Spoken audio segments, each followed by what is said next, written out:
రోజు రోజుకి గోల్డ్ రేట్లు పెరుగుతున్నాయి. తాకట్లో ఉన్న బంగారానికి వడ్డీలు పెరుగుతున్నాయని టెన్షన్ పడుతున్నారా? కొమ్మూరి గోల్డ్ వచ్చాక ఆ టెన్షనే పోయింది. కొమ్మూరి గోల్డ్. రెండు తెలుగు రాష్ట్రాల వ్యాప్తంగా జూనియర్ ఎన్టీఆర్ రాజకీయంలోకి రాబోతున్నాడా, రాజకీయంలోకి ఎంట్రీ ఇచ్చేశాడా, డేట్ ని ప్రకటించేశాడా, ఆ రోజే పార్టీ పేరు అనౌన్స్ చేయబోతున్నాడా, పార్టీ గుర్తును కూడా అనౌన్స్ చేయబోతున్నాడా, ఇటువంటి వార్తలన్నీ కూడా కొన్ని రోజుల నుంచి చక్కర్లు కొడుతూ ఉన్న పరిస్థితి. కానీ జూనియర్ ఎన్టీఆర్ అయితే మాత్రం దీని గురించి ఎక్కడ కూడా మాట్లాడలేదు. ఇవన్నీ కూడా సోషల్ మీడియాలో వైరల్ అవుతున్న టాపిక్స్. ఇవన్నీ ఎన్టీఆర్ గారు ఊరు వాడ అనే ఒక పేరు పెట్టేశారు.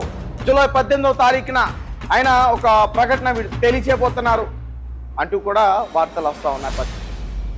ఇక కొంతమంది అయితే కొన్ని పార్టీలకి బిగ్ ఫిస్ట్, నెక్స్ట్ సీఎం ఎన్టీఆర్ఏ అంటూ కూడా చాలా మంది మాట్లాడుతున్న పరిస్థితి. నిజానికి అసలు ఎన్టీఆర్ గారికి పాలిటిక్స్ ఇంట్రెస్ట్ ఉందో లేదో అనే విషయం ఎవరికి కూడా తెలియదు. బట్ ఆయనకి ఉంది అనే విషయాన్ని ఇప్పుడు నేను మీకు స్పష్టంగా తెలియజేయబోతున్నాను. ఇక రీసెంట్గా ఊరువాడ సేవా కార్యక్రమాలు చేయడానికి ఎన్టీఆర్ అభిమాన సంఘాలు ముందుకొచ్చాయి. గ్రామీణ ప్రాంతాల్లో పేదలు, తర్వాత వెనకబడిన వర్గాలతో వారికి సేవా కార్యక్రమాలు అందించడానికి ఈ కార్యక్రమాన్ని వారు చేయబోతున్నారు.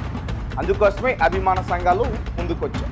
సో దీంతో ఎన్టీఆర్ గారు పార్టీ పెట్టేస్తున్నారు అంటూ కూడా ఈ విషయాన్ని సోషల్ మీడియాలో ఈ టీడీపీ పార్టీకి ఎవరైతే యాంటీగా ఉన్నారో వారు కావాలని చెప్పి దీన్ని ఎక్కువగా ప్రచారం చేసే ప్రయత్నం చేశారు.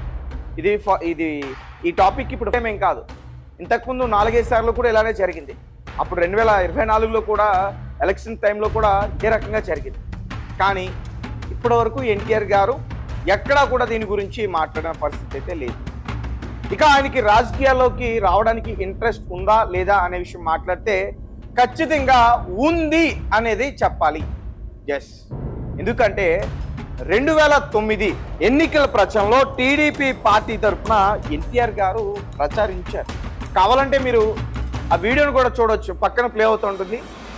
ఆ వీడియోని మీరు క్లియర్గా చూడొచ్చు. సో ఆయనకి పార్టీలో రావడానికి ఇంట్రెస్ట్ ఉంది, కానీ సొంతంగా పార్టీ పెట్టే నిర్ణయం ఆయనకు ఉందా లేదా అనేది మాత్రం అర్థం కావాలి. ఇక ఈ విషయం ఎందుకు బాగా ఎందుకు డిస్కషన్ అవుతుంది అంటే, నందమూరి ఫ్యామిలీకి ఎన్టీఆర్ గారు కొన్ని రోజుల నుంచి దూరంగా ఉంటున్నారు. బాలకృష్ణ గారికి ఎన్టీఆర్ గారికి పడవట్లేదు. సో దీంతో కావాలని చెప్పి ఎన్టీఆర్ గారు ఒక పార్టీని కావాలని పెడుతున్నారు. సో ఇంతకుముందు ఎన్టీ రామారావు గారికి అన్యాయం చేసేశారు, అందరూ కూడా కలిసి ఆయన్ని పదవి నుంచి దింపేశారు. అందులో ముఖ్యంగా వారి కుటుంబ పాత్ర కూడా ఉంది అని చెప్పేసి కొంతమంది అనేక ఆరోపణలు చేశారు. సో ఇవన్నీ ఆయన గుర్తుపెట్టుకునే, ఇవన్నీ ఆయన మైండ్లో పెట్టుకునే ఇన్ని రోజులు ఆయన కామ్గా ఉండి ఇప్పుడు ఆయన టైం వచ్చింది, ఇప్పుడు ఆయన పార్టీని అనౌన్స్ చేయబోతున్నారు. ఇంకొక విషయం తెలుసా, ఇది నాకు చాలా నవ్వుగా అనిపించింది. టీడీపీ అన్నా తెలుగుదేశం పార్టీ, ఈ పార్టీ నుంచే ఆయన రాబోతున్నారు. ఎందుకంటే అన్నా తెలుగుదేశం పార్టీ 1999లో జనవరి 26 జూనియర్ ఎన్టీఆర్ గారి తండ్రి హరికృష్ణ గారు ఆయన స్థాపించిన పార్టీ. టీడీపీలో ఆయనకి అసంతృప్తి కలగడం వల్ల బయటకు వచ్చి ఈ పార్టీని ఆయన స్థాపించారు. దాని తర్వాత మళ్ళీ ఆ పార్టీని క్లోజ్ చేసి తర్వాత 2006లో మళ్ళీ టీడీపీ పార్టీలోకి ఆయన వచ్చేశారు. దాని తర్వాత రాజకీయంలో కొన్ని రోజులు కొనసాగారు. ఆయనకి ఇంట్రెస్ట్ లేకపోవడం వల్ల బయటకు వచ్చేశారు. అయితే ఆ అన్నా తెలుగుదేశం పార్టీకి సంబంధించిన గుర్తు ఏదైతే ఉందో ఆ గంట గుర్తు, దాన్ని ఇప్పుడు వైరల్ చేసేస్తున్నారు. ఇదిగో ఎన్టీఆర్ గారి పార్టీ పేరు ఇదే, అన్నా తెలుగుదేశం పార్టీ. ఈ పార్టీ పెట్టింది వారి తండ్రి గారే, హరికృష్ణ గారు. 1999లో దీన్ని స్థాపించారు. ఇప్పుడు అదే పార్టీతో ఈయన మళ్ళీ రాజకీయాల్లోకి ఎంట్రీ ఇవ్వబోతున్నాడు.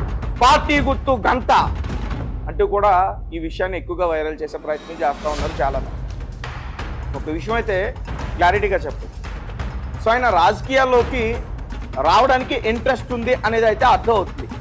కానీ ఆయన ఒక డేట్ను ఫిక్స్ చేసేశారు, అక్కడి నుంచి పునాది ప్రారంభిస్తున్నారు, పార్టీ పేరు అదే. ఇవన్నీ కూడా అవాస్తవం, అటువంటివి ఏమీ అనౌన్స్ చేయలే.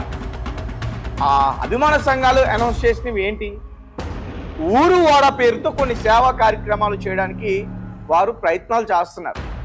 సో ఇందులో కూడా కొంతమంది ఈ సేవా కార్యక్రమాల వెనకాల కూడా ఒక రాజకీయ వ్యూహం ఉంది అంటూ కూడా మాట్లాడుతున్నారు. ఎందుకంటే ముఖ్యంగా ఇప్పుడు అందరూ విజయ దళపతి గురించి మాట్లాడేస్తున్నారు. ఆయన చూసే చాలా మంది హీరోలు ఇన్స్పైర్ అయిపోయి సేవా కార్యక్రమాలు స్టార్ట్ చేసేసి పార్టీలు పెట్టేస్తున్నారు, వచ్చేయడానికి సిద్ధం అవుతున్నారు అంటూ కూడా చెప్పేస్తున్నారు. సో ఇటువంటి సేవా కార్యక్రమాలు చేయడంలో విజయ్ చేయగలిగాడేమో కానీ తెలుగు రాష్ట్రాల్లో కూడా చిరంజీవి గారు, పవన్ కళ్యాణ్ గారు, అలాగే సీనియర్ ఎన్టీ రామారావు గారు ఆయన కూడా అనేక సేవా కార్యక్రమాలు చేశారు, అన్నదానాలు చేశారు, తర్వాత రక్తదాన శిబిరాల్ని ఏర్పాటు చేశారు. సో దాని తర్వాత వారు కూడా రాజకీయాల్లోకి వచ్చారు, రాణించారు. కాబట్టి ఎన్టీఆర్ గారు కూడా ఆయన రాజకీయంలో ఎంట్రీ ఇచ్చేదానికన్నా ముందు ఒక పునాది ఏర్పరచుకోవడానికి ఇలాంటి సేవా కార్యక్రమాన్ని చేసి రానున్న రోజుల్లో గట్టిగా పార్టీని ప్రజల్లోకి తీసుకెళ్లేందుకు ప్రయత్నాలు చేస్తారంటూ కూడా మాట్లాడుతున్న పరిస్థితి. సో అందుకోసమే విజయ్ గారి పేరు ఇప్పుడు బయటకు వస్తుంది. ఆయన్ని చూసి ఇన్స్పైర్ అయిపోయాడు, ఆయన సేవా కార్యక్రమాలు ఇదే రకంగా చేశాడు. ఎందుకంటే విజయ దళపతి గారు పార్టీ ప్రారంభించిన 2 సంవత్సరాల్లోనే వాళ్ళ పార్టీ అధికారంలోకి వచ్చేసింది. నిజం చెప్పాలంటే సొంతంగా అధికారంలోకి రాలా, వారికి మ్యాజిక్ ఫిగర్ అన్ని సీట్లు రాలా, వేరే పార్టీలతో కలిపి వాళ్ళ గవర్నమెంట్ని ఫామ్ చేశారు. ఎవరికి కూడా సాధ్యం కాదు. పెట్టిన ఫస్ట్ టైంలోనే పార్టీ అధికారంలోకి గవర్నమెంట్లోకి వచ్చేస్తున్నది అది ఎవరు కూడా సాధ్యం కాదు. అది టీవీకే పార్టీకి కూడా సాధ్యం కాలా. ఈ వేరే పార్టీలో ఉన్న సీట్లోని కలుపుకుని అవిశ్వాస తీర్మానం చేసుకున్న తర్వాత, ఫ్లోర్ టెస్ట్ జరిగిన తర్వాత అప్పుడు గవర్నమెంట్ని ఫామ్ చేసుకున్నారు. ఇక పవన్ కళ్యాణ్ గారు ఆయన 10 ఏళ్ళు ప్రయత్నించారు గట్టిగా. ఇక చాలామంది చాలా గట్టిగా ప్రయత్నించిన తర్వాత రాజకీయంలోకి రాణించగలిగారు.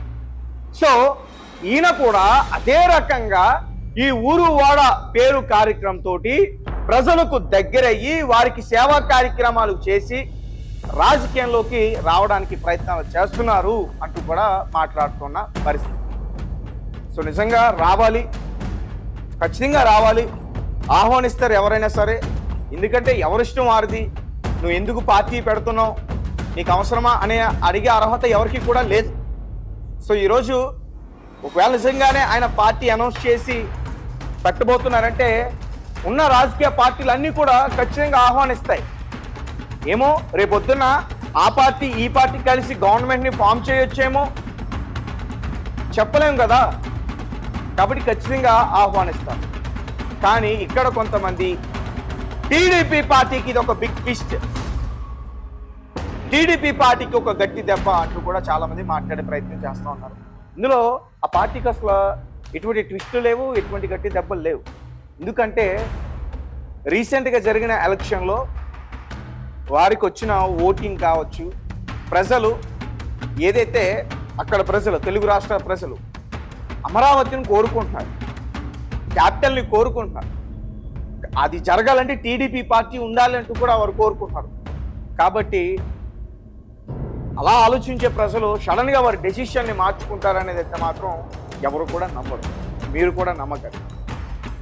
సో ఎటువంటి ట్విస్టులు లేవు, అలాగే ఎటువంటి గట్టి దెబ్బలు కూడా లేవు. ఎందుకంటే ఆ పార్టీలో ఉన్న రాజకీయ నాయకులకు ఉన్న అనుభవం అటువంటిది, వారు ఇంకా ఇలాంటివి ఎన్నో చూశారు. సో 43 ఇయర్స్ ఇప్పుడు జూనియర్ ఎన్టీఆర్ గారికి. 40 చాలా చిన్న వయసే, దీనికన్నా చిన్న వయసులోనే చాలా మంది రాజకీయాల్లోకి వచ్చారు. కానీ వచ్చిన వెంటనే ఎవరు కూడా అధికారంలోకి రాలే, టైం పట్టింది. ఈవెన్ జగన్మోహన్ రెడ్డి గారు కూడా చిన్న వయసులోనే ఆయన పార్టీలోకి వచ్చారు, రాజకీయాల్లోకి వచ్చారు. కానీ ఆయన సీఎం అవడానికి చాలా టైం పట్టింది. 46 సంవత్సరాలకి ఆయన ముఖ్యమంత్రి అయ్యారు. తర్వాత చాలామంది 46 సంవత్సరాల తర్వాత, 50 ఏళ్ళ తర్వాత, 59 ఏళ్ళ తర్వాత. కానీ మీకు ఒక విషయం తెలుసా, 45 సంవత్సరాలకి తెలుగు రాష్ట్రాల్లో సీఎం అయిన ఏకైక ముఖ్యమంత్రి నారా చంద్రబాబు నాయుడు గారు. ఆయన చిన్న వయసులో సీఎం అయిన వ్యక్తి. సో ఇలా దీని గురించి కూడా చాలామంది డిస్కషన్ చేస్తూ ఉన్న పరిస్థితి.